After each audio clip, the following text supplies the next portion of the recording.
yang saya seperti ceritakan seperti awal, dan yang di mana saya dituduh memperkosa dengan keadaan fisik saya kayak gini. Sekarang ini saya sedang ditahan 20 hari ke depan di rumah ini Pak, gitu. Saya tahanan rumah. Nah, yang di mana saya ditahan di rumah ini, dan alat bukti belum saya tahu alat bukti apa yang dipakai nahan saya ini Pak, gitu. Pertama di daerah Sudayana, terus diajak pergi ke homestay itu, gitu. Dia yang bayar, dia yang buka, dia yang semua-muanya Pak, gitu. Setelah itu lagi balik dan ketemu sama sosok dua pria gitu di Islamic Center itu. Terus seketika dia langsung tiba-tiba memeluk, dan satu ada yang moto gitu, dan diviralkan langsung saya Pak di media gitu. Ya, berawal saya dari kampus mau nyari makan ke teras Sudayana Pak. Nah, setelah saya cari makan di teras Sudayana, saya beringinan balik ke kampus gitu. Nah, setelah saya mau balik ke kampus itu, saya mau minta tolong kepada seseorang di sana. Nah, karena satu saya minta tolong orang, dia nggak bisa nganterin, dan saya minta tolong seorang wanita ini Pak gitu. Nah, setelah dia minta tolong ke wanita ini, dia yang nganterin bersedia gitu. Terus saya kira dia nganter saya, ternyata di keliling-kelilingin saya 3 kali di Islamic Center Pak gitu. Nah, seketika langsung diajak ke tempat lokasi itu, terus dia yang bayar, dia yang buka pintu, dia yang bukain semua saya, dia yang gituin saya, terus dia yang masang lagi gitu Pak. Dan yang bercerita lagi, nah terus pas dia mau balik itu, dia nelpon seseorang Pak, dia bilang, kamu di mana ini? Saya sudah mau balik ini, tunggu saya di Islamic Center, dia bilang Pak. Nah, akhirnya dia naruh HP di helmnya. Nah, setelah dia naruh HP di helmnya, nah jalan dan dia balik baik-baik sama saya. Nah, setelah dia balik-balik ke saya, terus diputerin lagi di Islamic Center. Nah, sampai yang ke-45-nya itu bertemulah seorang pria. Nggak tahu saya itu siapanya Pak. Nah, seketika langsung dia meluk yang pria, terus dia satu temannya yang pria itu memutus saya. Nah, setelah itu dia mutus itu, dia nanya, kenapa kamu bisa naik di sini? Ada apa? Dia bilang, nah Pak, saya minta tolong diantar ke kampus, kok begini jadinya gitu Pak. Seketika saya kayak ada jebakan itu Pak gitu. Udah dipiralin saya malamnya itu gitu, dan saya melaporkan ke Polresta, dan ternyata saya laporin di Polda. Nah, sampai sekarang belum ada, malah dibalikin saya, dibilang kasus pemerkosaan atau kekerasan seksual. Nah, sedangkan laporan saya sampai sekarang belum ada jawaban apapun, seketika langsung hilang laporan itu Pak gitu, yang atas pencemaran nama baik itu. Terkait kronologi ini terjadi pada tanggal 7 Oktober tahun 2024, yang dimana korban datang atau berkunjung ke salah satu taman di Mataram, yakni Taman Udayana, yang tempat orang jogging itu sekitar jam 8 pagi. Tujuan korban untuk datang ke Taman Udayana itu untuk membuat sebuah video kayak gitu. Kemudian si pelaku tiba-tiba menghampiri si korban dengan perkenalan dan menanyakan si korban sedang ngapain dan segala macam. Nah, setelah itu tiba-tiba si pelaku mencoba mengarahkan korban untuk melihat ke arah utara. Di arah utara ada seorang sepasang muda-mudi sedang melakukan perbuatan seksualitas yang kemudian dilihat oleh korban, dan itu memancing emosi korban untuk mengingat masa lalunya. Itu singkat ceritanya. Yang kemudian dalam kronologi yang terjadi kepada korban itu ada ancaman, intimidasi, tipu muslihat, dan manipulasi yang diberikan kepada korban oleh pelaku. Seperti itu. Kemudian ada ancaman-ancaman yang psikis kepada korban dan segala macam. Itu awalnya juga karena korban melihat ke arah utara tadi, kemudian pelaku mengulik-ulik terkait pribadi korban. Karena ketika korban melihat ke arah utara, korban tiba-tiba menangis. Kemudian karena korban menangis, ada kesempatan itu yang dilakukan oleh si pelaku untuk menanyakan background atau masa lalu korban, sehingga pelaku mengajak korban ke arah belakang teras Udayana. Nah, di sanalah terjadi ancaman-ancaman seperti itu. Kata dari pelaku mengatakan bahwa korban sudah terikat dengan pelaku, jadi nggak bisa kemana-mana.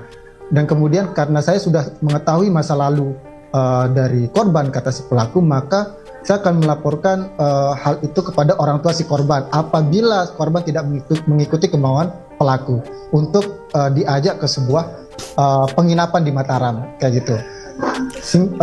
Ya kayak gitu. Kemudian bukti-bukti yang memang kami punya itu kalau di dalam Undang-Undang TPKS tersendiri yang terbaru itu kan cukup keterangan korban pun bisa menjadi alat bukti gitu, dan diberikan penambahan dan didukung oleh pendukung alat bukti lain, yakni keterangan psikolog misalnya kayak gitu. Nah itu yang sudah kami kumpulkan.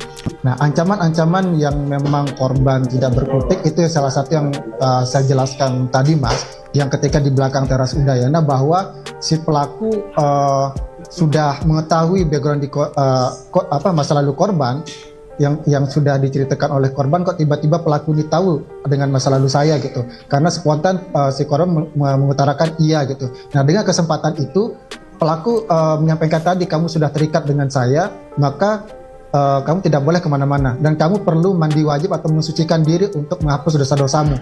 Nah kemudian korban mengatakan kepada pelaku, saya tidak perlu untuk bertaubat karena saya bisa bertaubat sendiri. Dan pada saat itu si korban sedang berpuasa.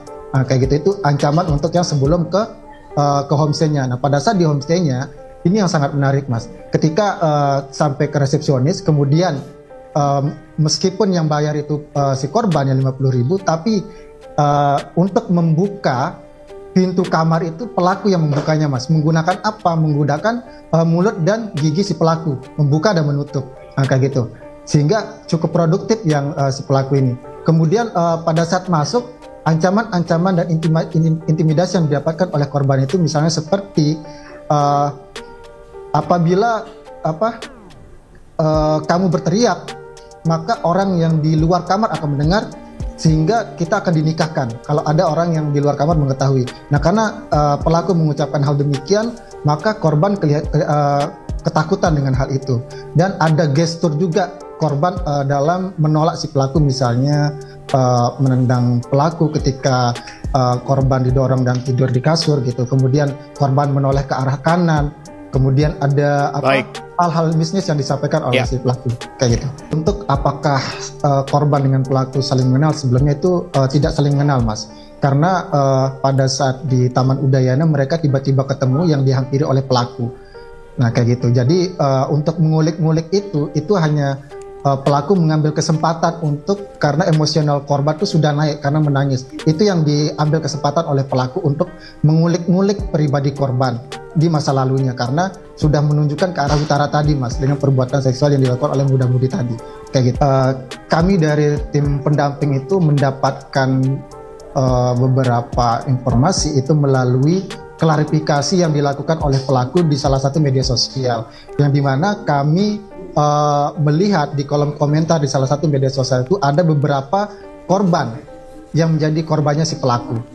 Misalnya dia menuliskan suatu komentar, saya dicium tanpa izin oleh si pelaku, kemudian saya berinisiatif untuk mengechat si terduga korban ini. Nah tiba-tiba pada saat malamnya ada salah satu korban lain yang pamannya menelpon kami tim pendamping, kemudian untuk menceritakan keponakannya yang menjadi korban si pelaku. Pada saat saya telepon ngobrol dengan korban lainnya, ternyata yang saya chat di media sosial yang tadi itu teman dari keponakan paman ini. Dia bertemanan, yaitu terjadi di tanggal 1 Oktober tahun 2024, yang dimana keponakan paman tadi yang korban ini terjadi di pagi hari, kemudian yang saya chat di media sosial itu terjadi di malam hari. Nah kayak gitu. Kemudian korban-korban lainnya yang belum bersedia mengutarakan keterangan di kami itu terjadi pada tanggal 28 September tahun 2024. Nah, untuk ini yang di tanggal 1 itu yang menjadi saksi di pelaporan yang saat ini Mas. Secara singkat ada 7 korban yang identifikasi secara faktual yang sudah kami terima itu adalah 4 orang, yang tadi tanggal 28 September 2024, tanggal 1 Oktober tahun 2024 yang terjadi 2 korban di sana, kemudian tanggal 7 Oktober tahun 2024 yaitu korban sendiri yang sebagai pelapor. Nah, kalau itu Pak, saya berani bilang tidak Pak, karena apa? Kenapa seketika baru ada kejadian ini semua langsung kayak gini kayak gitu melaporkan, tidak Pak gitu. Dan kalau memang ada anak dari awal dia sudah nganuin saya Pak, tapi kan kenapa pas ketika ada kasus saya ini semuanya langsung dicari-cari kesalahan orang Pak gitu.